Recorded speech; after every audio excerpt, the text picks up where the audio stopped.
What is going on, everybody? The Obsession Podcast. I am Mike Stanton. And I am Karl Bethke. How are you doing, Karl? Outstanding, Mike. It has been a phenomenal whitetail hunting season for us. It has. I'm just going to say it right now. You are correct, sir. Another big one. This guy was fighting with was out here this morning. So we're going to get back in there tonight. Karl shot a big one this morning. He's on his way here with that one.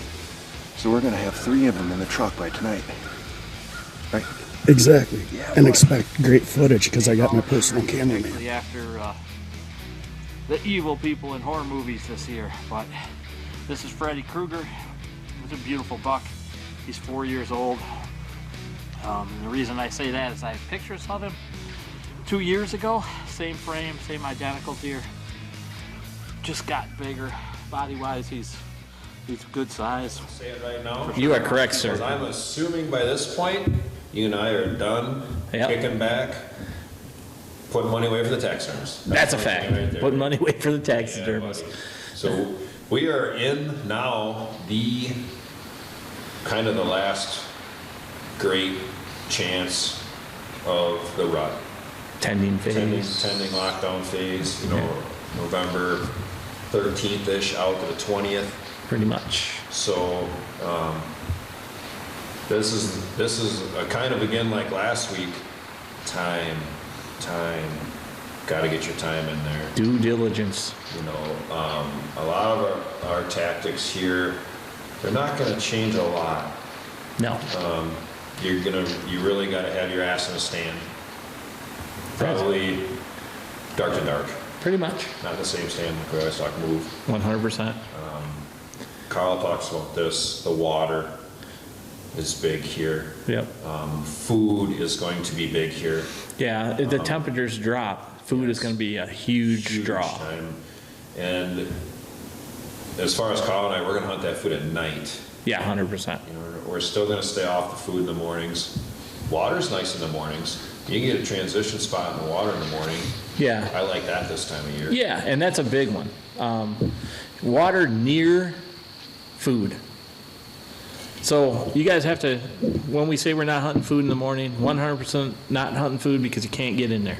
It's just that simple, right?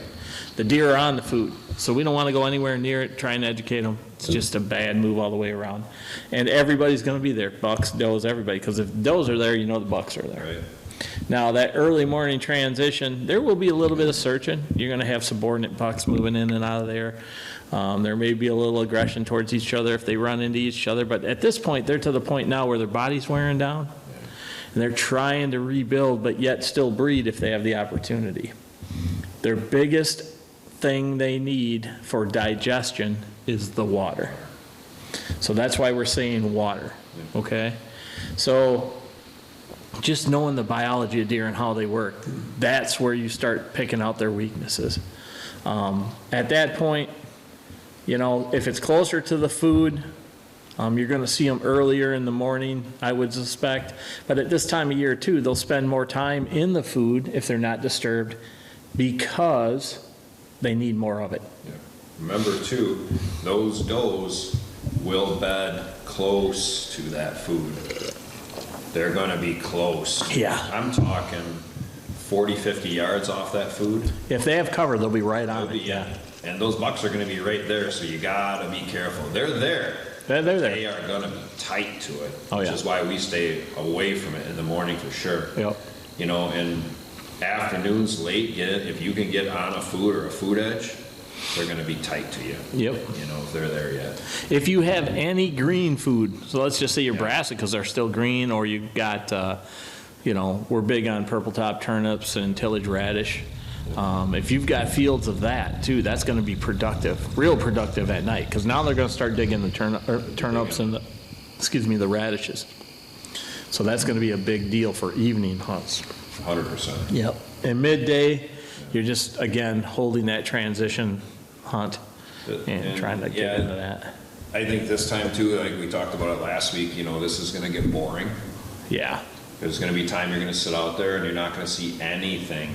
Yeah. Well, there's a couple reasons. I mean, there's a lot less deer. Yeah, there's a lot less. A lot of them are done. And they've been pressured for weeks. But you got to stay the course. Yeah. You know, if you're still looking for a tag to punch, Yeah. you know, there's nothing that's going to beat the time, you know. Yeah, and keep every aspect open. You know, use your intel if your cameras, if you got cell cams or whatever. Check your regular cameras if you got those. You know, use all your intel too. I mean, it's still going to be relevant information. You know, scrapes again now at this point, it's still early for any sort of second type of rut type of deal. You're not going to see that much activity. You will see the bucks come back to the scrapes and start to check and urinate in them at times. Yep. And I'm not saying hunt a rub line, or sorry, a scrape line, but there is a chance that you could get a buck in there. Yeah, I mean, adjust based on what you see. Yeah, this is another week of adjusting to what you're seeing happening in your area. Yeah, you gotta be mindful of what's going on, like we talk about all the time. But this time now, especially, like, and I think you talked about this last week. If you see somebody do something once, yeah, make an adjustment and do it now. Right. Because this is a fine line that you're towing now to try to get it done. Yeah, and the big thing in our state is this is the week before gun season.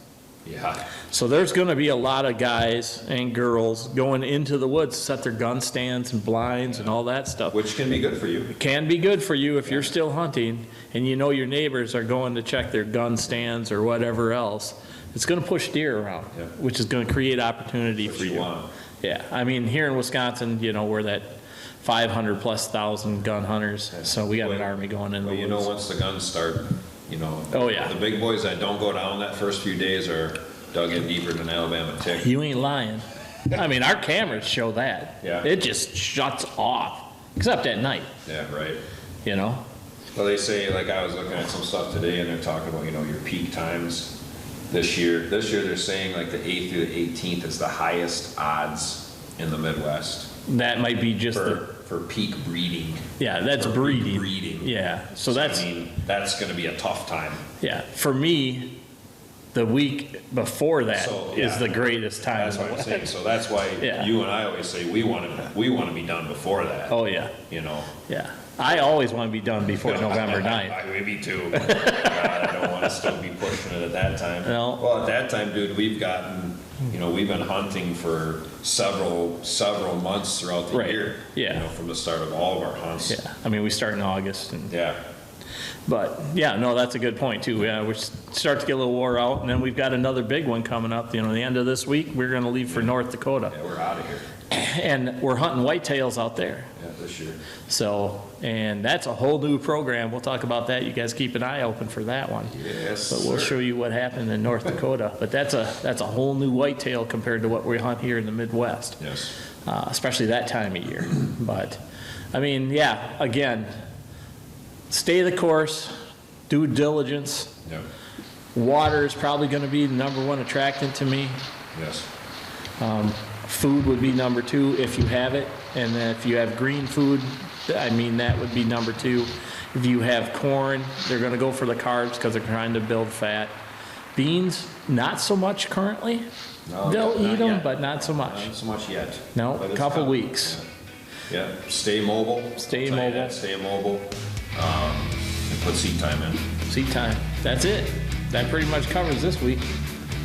We appreciate you guys listening. If you want to check out just the podcast, check us out at any podcast outlet. Look up The Obsession Podcast Hunting. Check us out on YouTube. YouTube. You can watch our pretty faces. I mean, who wouldn't want to do that? That's a fact. And then always check out our Blue Collar Bucks. Join it up over there on Facebook. Yeah, buddy. Everyday Hunters getting it done. So let's start seeing those trophies, whatever they are. We want to see them. We appreciate each and every one of you. Yeah, buddy.